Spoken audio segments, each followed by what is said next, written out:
You may think we're talking football, it's a sledgehammer reference, but as we bring you in to another edition of A Few Extra Bucks, your Bucks podcast here on pewterpirates.com, nothing I've seen since we've been doing this podcast got Roy Cummings more excited than the thought of Peter Gabriel being better than Elton John. So I thought we'd kind of get you fired up from the get-go, Roy. Yeah, that's a nice little right cross you tried to throw there. Well, let me tell you something, pal. Here comes the uppercut to your chin. Last night, in the semifinal round, I guess you would call it, of American Idol, the song, it was Elton John night. It wasn't Peter Gabriel night. It was Elton John night. And let me tell you, they only deal with, the greatest artists there, okay? So it was Elton John night. It was Queen night a couple weeks ago. Elton John night, they've had Paul McCartney night, Beatles night, that kind of thing. I don't remember any Peter Gabriel nights. So there's that. There's an uppercut to your chin, my friend. Well, I think we have a counterpunch from our producer, Justin Thomas, though. I was going to say, millions of people apparently know something that Roy doesn't, because according to Wikipedia, that Sledgehammer music video is the most watched music video on MTV of all time. So... yeah, I'm sure. Well, you know what? That's why I got so sick of seeing it, because I think they were like every 12 minutes on MTV for like 12 years maybe. I got sick of looking at that stupid claymation thing they did. That's an excellent music video. I don't know how you can hate that, even if you don't like the song. The song's awful. The claymation's awful. It's amateur hour with that thing, man. Well, that's what we bring here on A Few Extra Bucks. A little debate. It could be pop culture. We're going to talk a lot with Tampa Bay Buccaneers. I know it's May. Rookie camp just finished up. We're going to talk to the rookies. But, boy, the JPP injury, you got the GERALD MCCOY drama. You have the unfortunate case of Kendall Beckwith. We're going to get to all of that. But let's start with the rookies. Anything stick out for you in this rookie camp, Roy Cummings? I'm just glad that everybody was healthy coming out of it. The worst thing you want in a rookie minicamp is to see a rookie go down. It's happened before. But no, you really can't get much out of it. And, this is one of the things they get excited about, getting to see the rookies. But it's really kind of an orientation. This is what a lot of fans don't realize is rookie minicamp. They did 2 days of workouts, and Bruce Arians, canceled the third day. I think it was planned to be canceled anyway, because he said, these guys did a great job. We're not even going to have a third day of workouts here. And one of the reasons for that is you just don't want to test anything. I mean, these guys, they just want to give them a chance, get out there, run around a little bit, see what they look like as football players. They're not in pads in any way. It's very hard to get any kind of a read on who's, looking good or playing well or anything like that, because they don't know the system at all. Really, it's all about trying to get them to figure out, this is how we're going to practice. This is what a day during the regular season will be like. We'll have a day, we'll start with meetings. We'll do this. We go to practice. So it's hard to really get anything out of it. But, you had a couple of guys that stepped up and looked good. One guy in particular who seemed to always be in the backfield, I guess, was this kid, David Kenny, outside linebacker, out of Indiana, one of the kids that they brought in on a tryout basis, really earned himself another look. We'll see if he can keep doing it, when they get to the OTAs and the mini camps that are left in the off-season program. But other than that, I thought Sean Bunting, for a guy who's taken a lot of criticism and been criticized a lot, the pick's been criticized a lot, he showed that he can play some football. So versatile kid as well, can play in the slot, can play possibly safety if necessary. Certainly get outside. So as cornerback, he's starting to look pretty good. And you know what? Hey, the kicker made most of his kicks. Yeah, but it's May, Roy, unfortunately. Right. So it really doesn't matter. Right. The guy that kind of intrigues me is this Nick Fitzgerald. I covered the Bucs and the Saints, and Taysom Hill was such a phenomenon in New Orleans last year, kind of throwing the deep ball, playing special teams, playing wide receiver. Nick Fitzgerald is a quarterback who, entering his senior year at Mississippi State, had a lot of attention, didn't really play, I think, had the senior year that he wanted to. Of course, Dan Mullen wasn't there. But Bruce Arians is saying, you know what, if he can make this team, could be a kind of a Taysom Hill type player potentially for the Bucs. Yeah, I like that idea because, look, it's a copycat league. You find a guy who can do 2 or 3 different things for you, help you out in a lot of different ways. If he's one of your best football players, you want him on your roster. It doesn't have to be a quarterback necessarily, but you know what? There's a couple of trick plays you can run with a guy like that. He can run the ball for you. He can jump out there and play a little wide receiver. Shoot, who knows? You could probably even play a little cornerback for you or safety in a situation, a Hail Mary type situation. You got a hands team out there. You want them to maybe recover an onside kick. A lot of things that your best athletes can do for you. There's a lot of ways to make a football team. A lot of ways you can use guys who have a lot of versatility. He's one of those guys. So I wouldn't be surprised if he makes the team. They seem to like him a lot. All right, let's get back to the rookies in a second. We're going to have sound from Sean Murphy Bunting, who you talked about, and Devin White. But let's talk about the hot button issues with the Bucs right now. And first and foremost is JPP, Jason Pierre-Paul. The neck injury, the first report said he's going to be out for the year, and now it looks like he's going to play, but it's going to be maybe late. Here's what Bruce Arians had to say. It's still ongoing, and like Jason said, we've got our fingers crossed and praying for him. Very unfortunate. And all we can do is just pray and hope for the best, and hope it's one of those 5 or 6 month things, and go from there. Roy, the Bucs is just unbelievable. It seems like it's 2 steps forward, 3 steps back, however you want to say it. But besides Jameis Winston, the one guy they really couldn't lose was JPP. Yeah, you're right. It really is a kick in the teeth for this football team, and the timing of it is horrible. That's maybe it's not the worst thing about it, because the worst thing about it is that the player's hurt. His career's in jeopardy. Certainly his season's in jeopardy. I would say his career may be in jeopardy as well going forward at a critical position. If it happens a week before the draft instead of a week after the draft, well, guess what? You maybe change your pick. Maybe you get something different than an inside linebacker at the number 5 overall spot. That would have made a lot of fans happy, but it's just horrible luck, and it's a bad way to start things. But you know what? The Bucs have bounced back before from things like this and found guys, and Bruce Arians was talking about that over the weekend. He's his time with the Cardinals and with the Colts. He's had situations come up where all of a sudden at the last minute you pick up a Dwight Freeney or somebody like that. You can find guys at the end of training camp, beginning of the season, that can fit your roster and help you out. Every team does it. So before we worry too much about the impact of the loss of JPP, who's from the latest reports, it looks like he's going to skip the surgery, try to let this thing heal naturally. That's a 5 to 6 month situation. Maybe he's around for the last month. We'll have to wait and see how the Bucs want to handle this. The salary cap situation is going to have an impact on what they want him to do and how they categorize him, what they do with him, what lists they put him on, so to speak. But before we get too worried about it, let's wait and see, what happens the rest of the off season here, and before you get into game 1 of the regular season. There's still 3-4 months of that to happen. A lot of things can happen. A lot of guys can develop, and again, one thing. This is where you should be pretty happy that Jason Light has had the ability to pick a couple of guys off other rosters at times, and find kind of diamonds in the rough, and pull some guys in that turn out to be pretty good football players at different positions. So if he could do that at defensive end, it could help this team a little bit.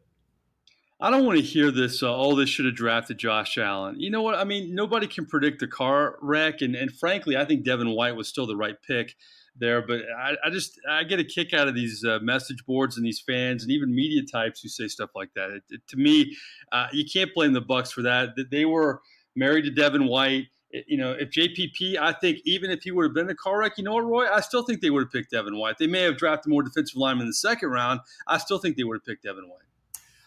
It wouldn't have surprised me, no, because that's obviously the player they liked. Look, Bruce Arians said it, and there's everything I know about Bruce Arians, and hearing from other guys who've covered him for years, is he's not going to lie to you. He's a straight shooter. And when he says that Devin White was the guy that we decided on 2 months ago, I believe it. I honestly believe it. So I think you're right. I don't know that they would have taken Josh Allen. Maybe they would have traded up back into the first round to get a couple of guys, or a shot at a couple of guys, I should say. I think there's an opportunity, it could have been an opportunity for that to happen. But at the end of the day, again, it's a loss. It's a tough loss. But let's see how this plays out. The Buccaneers did draft a defensive end. It was late, but let's see what the kid's got. He's going to get an opportunity to prove himself right off the bat. Was a pretty good defensive end at University of Iowa. Let's see what this kid's got. All right, now on to your man, Gerald McCoy. You and I, we disagree on a few things. I think we disagree on Gerald McCoy more than anything in this podcast. I think a guy like Gerald McCoy, who has built his name on being a leader in the locker room, being a great man in the community, I've been around a lot of players like that, and I don't see any of them doing what he did on Instagram. It's time for Gerald McCoy to go, in my opinion, even with JPP. I just feel like, it's reached the point of no return. And I was disappointed with the Instagram post, frankly, by Gerald McCoy. Gerald, you don't have to prove yourself to the fans in that kind of form. If you have a problem with Arians or any of these coaching staff or Jason Light, I think you handle that in-house. I just didn't think it was very becoming of a guy of his stature. You wouldn't see Derek Brooks do that, or Ronde Barber, or John Lynch. I just think he's better than that. And maybe he's not, Roy, but I was disappointed by that. Yeah, I was a little disappointed in it too. Look, I'm a big believer in Gerald McCoy. I think he's one of the best players that's ever worn the uniform for the Buccaneers. I think at the end of the day, he'll be in the Ring of Honor. I think he's earned it, because only 2 defensive players have ever had more than 6 Pro Bowl appearances. Their names are Brooks and Sapp. So, you take that for what it's worth. But at the end of the day, here's the thing about Gerald McCoy. He's a very thin-skinned guy, always has been. Yep. It's unfortunate. I mean, I think he should be a little bit tougher, have a little bit tougher skin on this kind of thing, but he doesn't. I mean, Roy, is he talking to Bruce Arians here? Is he talking to Jason Light? Or is he talking to Joey on Twitter, who has 3 followers? I mean, I'm confused. Right, exactly. And that's why he should be above this. But, he's very concerned about what people think of him. And look, if this motivates him, that maybe that's a good thing. And, I still don't know that all that's going on with Gerald McCoy from the Buccaneers standpoint is not some kind of a motivational tactic. Maybe to get him to play with just a little bit more edge to him, Maybe that's what this is all about. I hope it is. But because at the end of the day, I still think he's going to be a Buccaneer. I mean, I've thought that for a long time. I thought that before the JPP situation. And because I say that because, look, this is a team that needs the best 53 players out of the 91 that they've got on the roster. And I'm sorry, but he's one of the best 53. He is clearly the best under tackle, 3 technique, whatever you want to call him, on this roster. So I wouldn't get rid of him. I really wouldn't. And I just think that, Gerald he's just got this.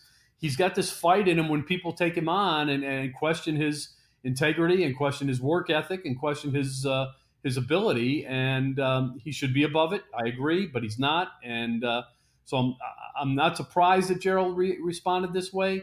I'm disappointed that he did. But now I want to see him back it up. Well, I think he's gone. I don't think he plays again for the Tampa Bay Buccaneers. I think the best case scenario for the Bucs is they could deal him and get something for him at this point. But you wonder if they were this unhappy with him, why they didn't play their cards better this offseason. So to me, it's just one big Gerald McCoy mess right now. But I don't think he returns. That's my opinion. Let's get to the more bad news for the Bucs defenses. Boy, and I really feel for this player because I like covering him, and he had such a great rookie year as Kendall Beckwith. Of course, he was in a car accident. It looked like he may come back last season. I remember talking to him in the locker room. He said, boy, I'm getting antsy. I feel like I'm ready, and he never saw it. And now it looks like his career is over. Here's what Bruce Arians said about Kendall Beckwith's future. For Kendall, he was a bright prospect and just unfortunate. And you have to move on. And it's early for me. I was never really counting on him coming back. I was hoping, but that's one of the reasons Devin's here. There's Devin White reference once again. It's unbelievable, Roy. This Bucs defense, what has happened to them in the past year, and really, we talked about JPP, we talked about Gerald McCoy. I mean, let's think about this. A year ago, if somebody would have told you you're not going to have JPP, you're not going to have Gerald McCoy, you're not going to have Kendall Beckwith, I mean, those are three major parts, Roy. Yeah, you're absolutely right, and you're not going to have Quan Alexander. So, where do you think you're going to be? Yeah. You think you're going to be in trouble, is what you think, and the Buccaneers look like they're in trouble. But you know what? I thought there was some good news in what Bruce Arians said, and I understand his point too. Look, you would like to have Kendall Beckwith around because he's a player at a stage in his career where he's still developing, and he needs that development. But the fact that this is a team that didn't count on Kendall Beckwith, I think that evens, to me, that evens the playing field here. As he said, that's one of the reasons Devin White is here. It's probably one of the reasons Deion Buchanan is here. My guess is that as soon as Bruce Arians came in and got an evaluation of the team and asked, okay, where are we with everybody? He went through it and said, all right, can't count on this guy. And he pointed to Kendall Beckwith. We got to make a move. We got to get somebody in. We can't expect this guy to come in and save us. So we've got to make moves to make sure that position is filled. And they did. And so I actually feel better about that situation, having heard from Bruce Arians over the weekend. So, yeah, it's tough that you lose a player. But again, he was a developmental player. Yes, he shined at times. But someone else can shine as well. So I think it's good news that the Bucs actually weren't counting on him the way they were JPP, because there's no doubt they were counting on JPP. Still a bad story for the Bucs, though, because Beckwith, after his rookie season, I mean, that's a guy who had a bad knee injury his senior year at LSU and was still able to come back and be ready for training camp and contribute and start his rookie year. So that's just a sad story all around for the Bucs and Kendall. All right, well, let's transition to the rookies. We told you we'd hear from Devin White. The first news with Devin White is he can't wear Mike Allstott's number 40. He's going to transition to 45, and it seemed like he had no problem with that. I'm not a person that want to step in the way of somebody else's legacy. Even though 40 mean the world to me, but at the end of the day, it's not about the number that's going to make me go out and get tackles and sacks and make big plays. It's about me that's going to do that. And, I just if I stay in the 40 range, that'll be cool. This kid's contagious. I love everything he says, and you can almost see or hear the conversations the Bucs had. Well, Mike Allstott's number 40. You can't have that number. And you can almost hear him say, okay. He wasn't happy about it. He wanted number 40, but it just shows you the kind of attitude this kid has. And even when he's talking about a number, you get kind of motivated around this guy. Yeah, you do. I'll tell you what, he is a guy, and I said this when they drafted him. I think Bucs fans, as soon as they kind of get their head on who's here as opposed to who's not here, which I would suggest doing immediately, stop thinking about who's not here and start concentrating on who is here, you're going to fall in love with Devin White because he is everything you want in a quarterback for your defense. Look, we loved Quan Alexander. He had all those skills too, but imagine Quan Alexander only better, because that's what Devin White is. He's Quan Alexander in every way that we loved Quan Alexander. He's got the attitude. He brings the heat on the field, but he's actually a better football player. So he's more versatile. He's a little bit smarter football player, I think. So I think Quan Alexander was headed to the Pro Bowl. I honestly do. I think Devin White's going to be an All-Pro. I mean, I've seen, and I'm not ready to go here, I've seen some people say he's going to be a Hall of Famer. That's a little ridiculous. But let's see if he can make the roster first. But I don't think that's going to be a problem, making the roster. I don't think it's going to be a problem for him making an impact.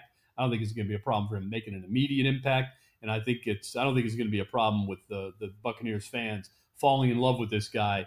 And half of them that are now, still kind of bemoaning the whole situation of bringing him on instead of Josh Allen or someone else are going to say, you know what, it was the right pick. Still would love to have a defensive end, but at the end of the day, this guy's going to kind of set the tone for this defense, and that's what you want out of that player.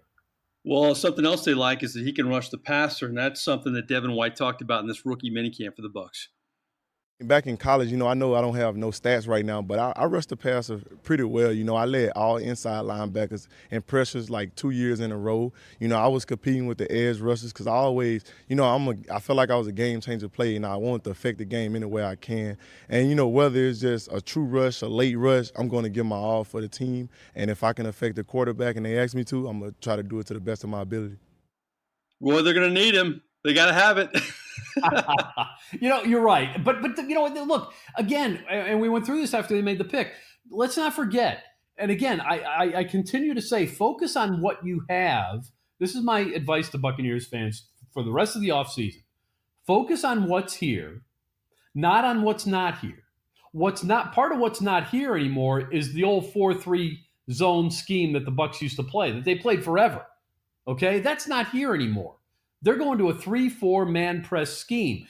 And they're going to attack the middle of the line of scrimmage. They're going to attack that double A gap now with Levante David and Devin White. And let me tell you something. I can tell you right now, your boys in New Orleans and the guys in Atlanta and the guys in Carolina, they're a little nervous about that because they know that Devin White playing downhill, now bringing, it's going to be like Batman and Robin, man. I'm telling you. These guys attacking the middle of the line of scrimmage are going to bring some heat, and it is going to be problematic. Now, the bad news is somebody's gone on the right edge, the Buccaneers' right edge, to that escape route now has to be filled again. Okay, that escape route was pretty well taken care of when you thought JPP was going to be here. But you know what? Just pointing out a couple of facts here. You know what the Bucs were in 2017, the year before JPP came? Their record was 5-11. You know what they were last year with JPP getting 12 sacks? First player in a decade or more to have more than 10 sacks. They were 5-11. You could be 5-11 with JP and without JPP. So let's get off the JPP thing as if this guy was the answer to this team being respectable and even playoff caliber, which they're not yet. So let's just stop worrying about JPP not being here. Start concentrating on what is here. What is here is some pretty good heat coming up the middle.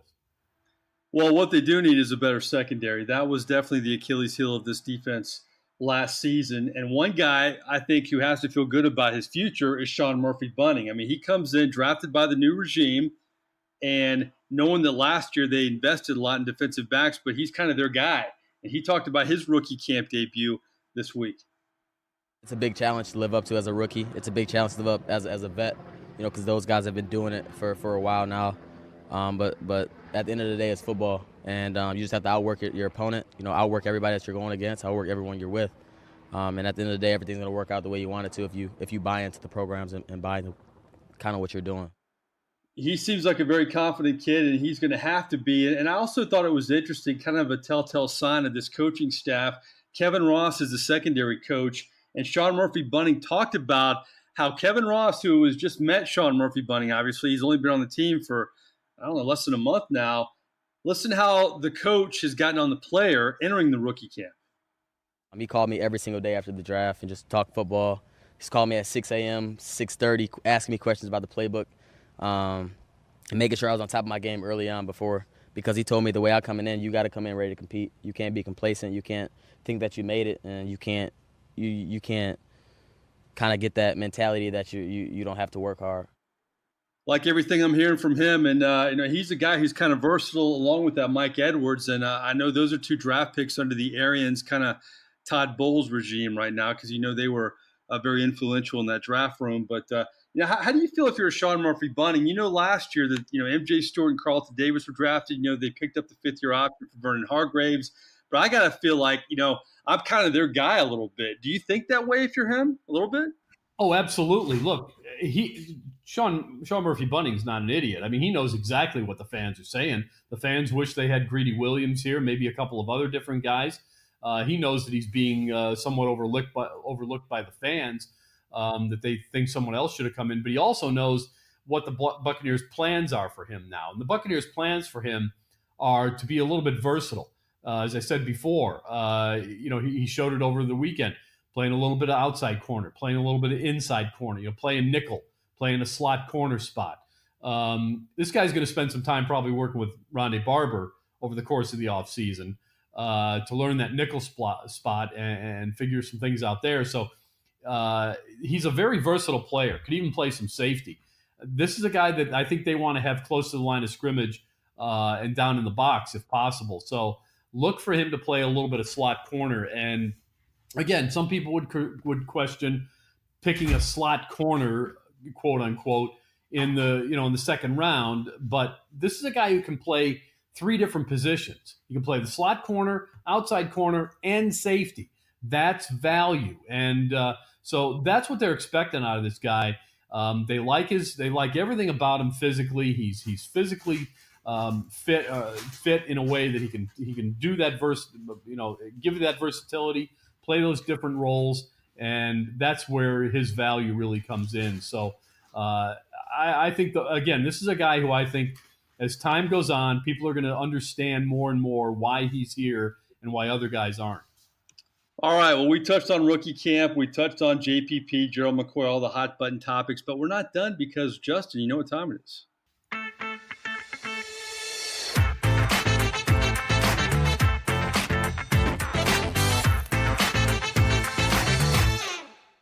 More likely, baby, more likely. 3 hypotheticals surrounding the Tampa Bay Buccaneers, and we always end with a little pop culture. We gave you a little sneak preview of that with the Peter Gabriel sound at the beginning. We'll get back to him in a minute. But our first more likely, we're going to have Justin go first because he cheats off Roy's paper all the time.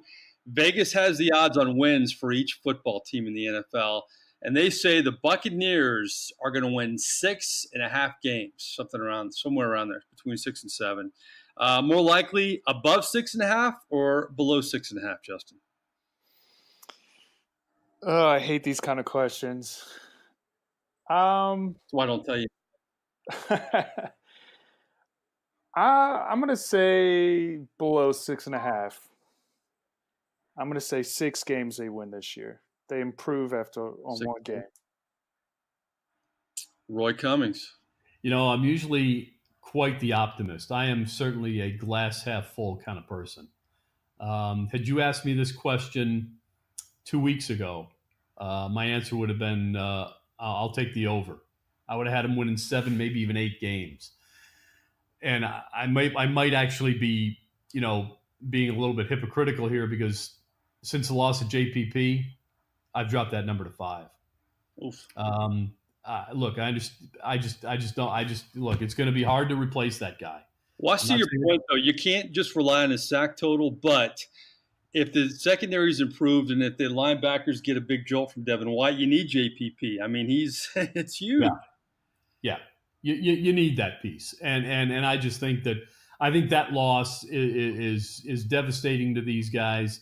The fact that Kendall Beckwith's not there as a kind of a depth piece, that hurts a little bit. I think I would take 5. I'm taking the under here, and I'll pick 5 as the number. I want to go all contrarian on you guys, but I can't because I look at this Bucs team.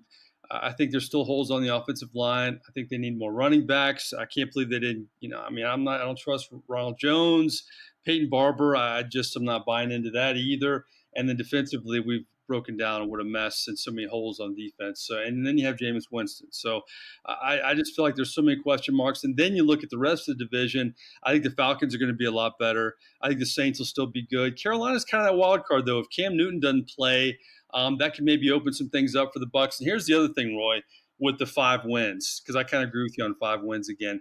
The schedule's brutal. It's absolutely brutal for the Bucs, and it's unfair how bad it is. Yeah, it is a tough schedule, and we all know that 7-week stretch where they don't have a home game because they gave the one up to Carolina to go to London. That doesn't help. What is it, 30,000 miles they're going to travel, I think, in that 7-week period alone? That's crazy. That's just crazy. I've never heard anything like that.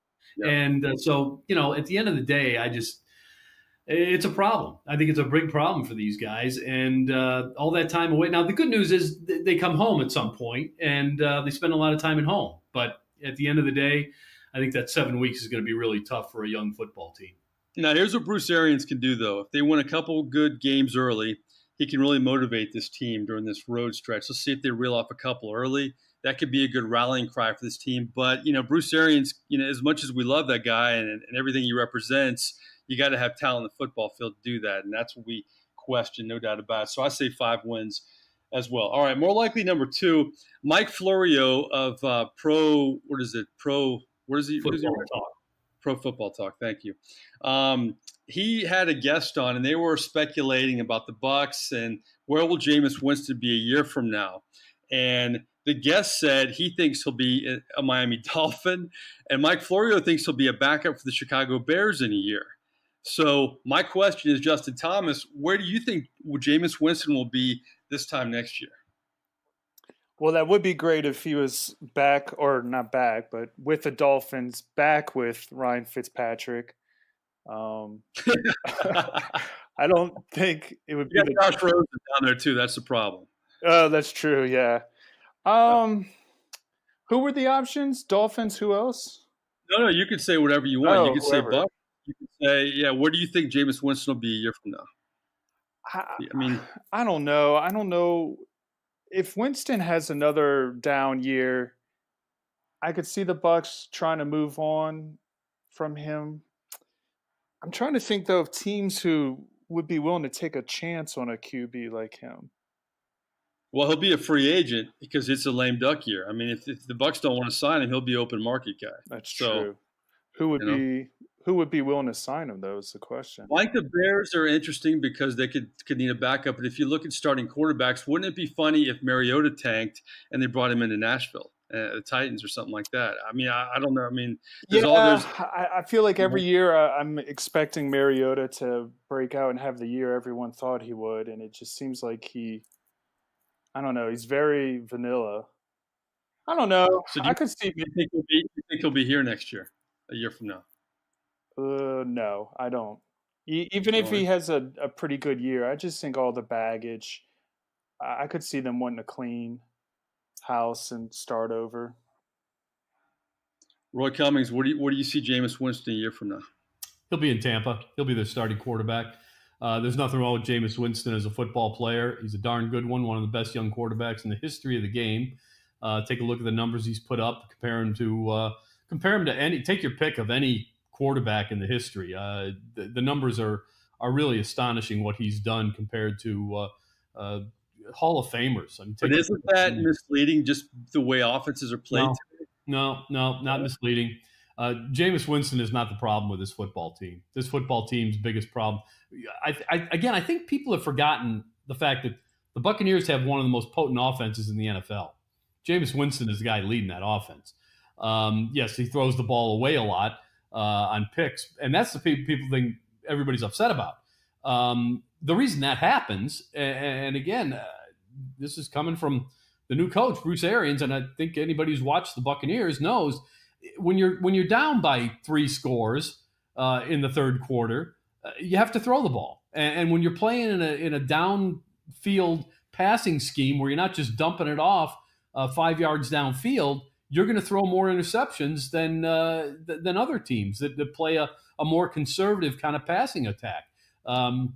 So Jameis Winston has not been helped by the team around him very much. He is not the problem here. He is part of the solution. Think of what happens to this football team if they decide, okay, that's it. We're done with Jameis Winston. We're going to start all over again with quarterback X, Y, or Z. Now, even if they tank for Tua, there's no guarantee that kid's going to come in out of Alabama and light the NFL on fire and suddenly be the answer. You've got 5 years invested in this kid. Money is not the issue with him.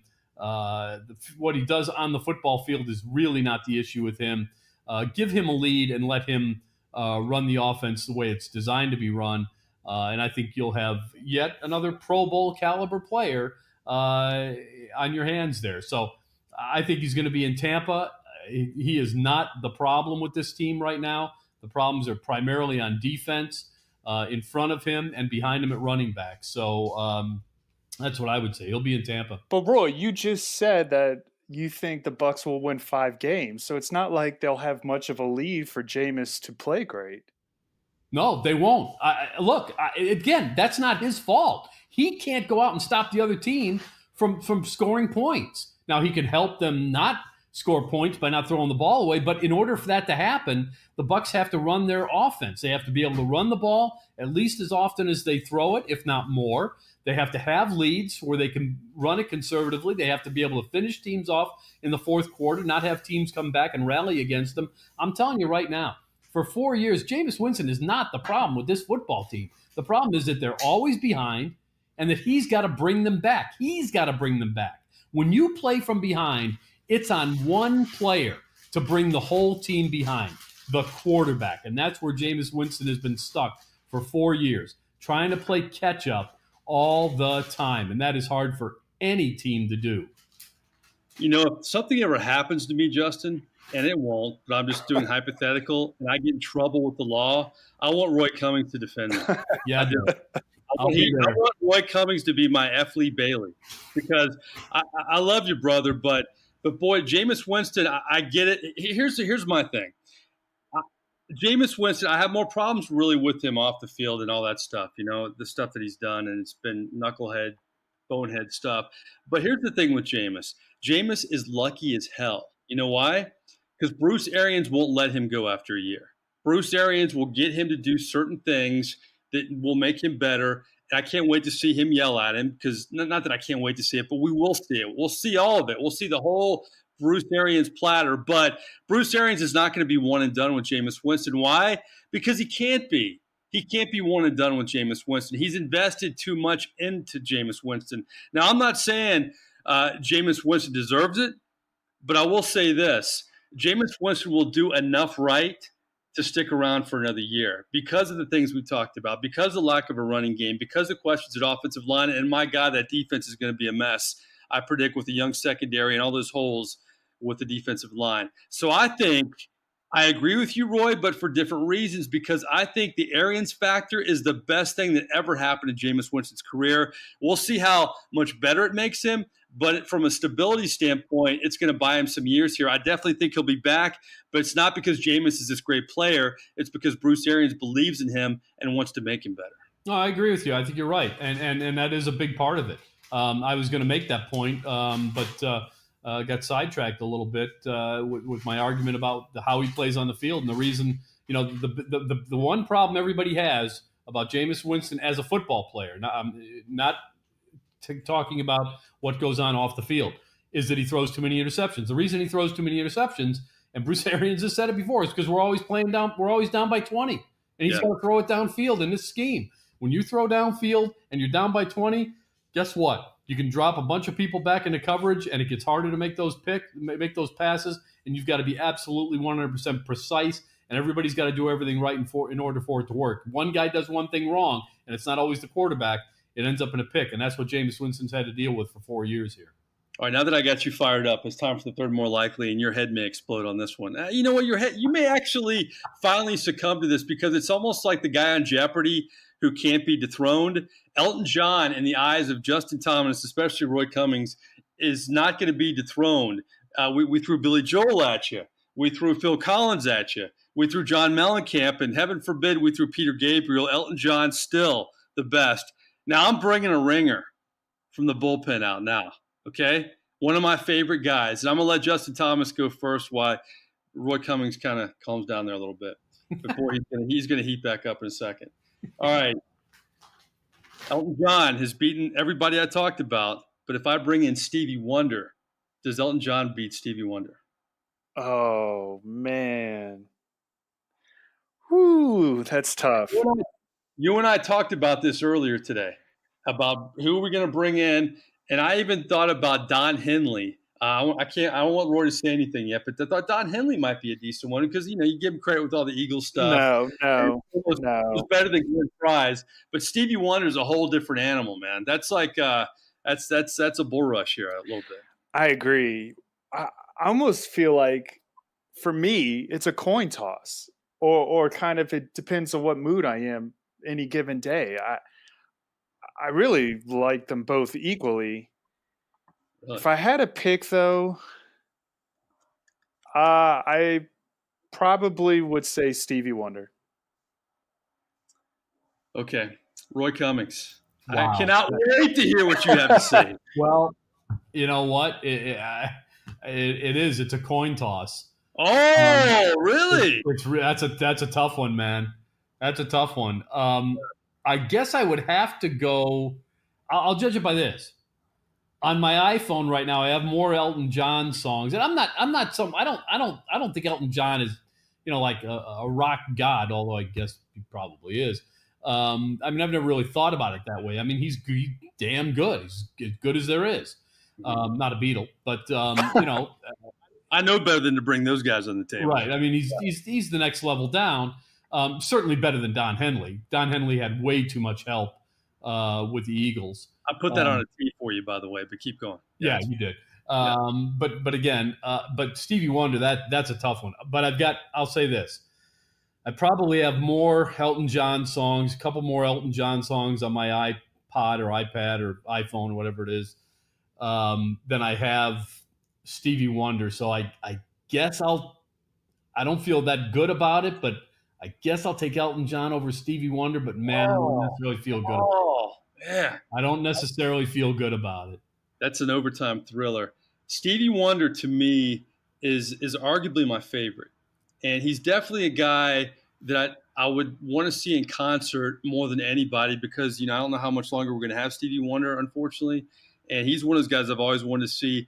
Whenever anything is on the radio, Stevie Wonder, for the most part, I'll stop and listen to it. I think he's phenomenal. I think his range is unbelievable. And the fact that guy, as old as he is still touring, I mean, you can say that about a lot of guys like McCartney and the Stones and whatever. But Stevie Wonder, to me, I'm just not a huge Elton John guy. I put Billy Joel ahead of Elton John. Roy Cummings is going to roll his eyes. I'd put Phil Collins above Elton John. I like Phil Collins. And I definitely put Stevie Wonder. So I guess I just got to keep trying. The fact that you put Billy Joel and Phil Collins ahead of Elton John kind of hurts your Stevie Wonder argument there. But I see where you're coming from. Look, I can't argue with Justin at all. I can't argue with anybody that would say they take Stevie Wonder over Elton John. Ask me tomorrow, and I might do the same thing. My Sharia Moore, I think, is if you were to ask me who had the best song, I think My Sharia Moore is probably Stevie Wonder's best. For me, that's his best song. Is it as good or better than Someone Saved My Life Tonight, which I think is Elton John's best song? Well, I don't know, man. Again, I'm not turning either one of them off on the radio. I'm not punching a button, changing channels. I'll say this. There's a song called "Do I Do" by Stevie Wonder. It's always been my favorite song. It's a long. A lot of these Stevie Wonder songs are long too. They're long songs, but I just say "Do I Do." If you haven't heard it, Pewter Pirate Nation, a few extra bucks Nation, download "Do I Do." It's one of the best songs ever. One of my favorites. Well, Elton John still hanging in there, but he was 1-2 this week, which is a far cry from the 2-1 that he's been for a lot of weeks because. I got bombarded with the Billy Joel. Billy Joel to Elton John may be the best argument, though. I think a lot of people go back and forth on that. But anyway, well, listen, we appreciate you logging on and listening to us. We're going to be with you the whole offseason for the Tampa Bay Buccaneers. Covered a lot of ground in this podcast, and we're going to have the veterans reporting pretty soon and more plots with Jameis and Bruce Arians, who will always keep things interesting. You can check us out on Podbeans, on iTunes, on Stitcher, on Spotify, and Google+.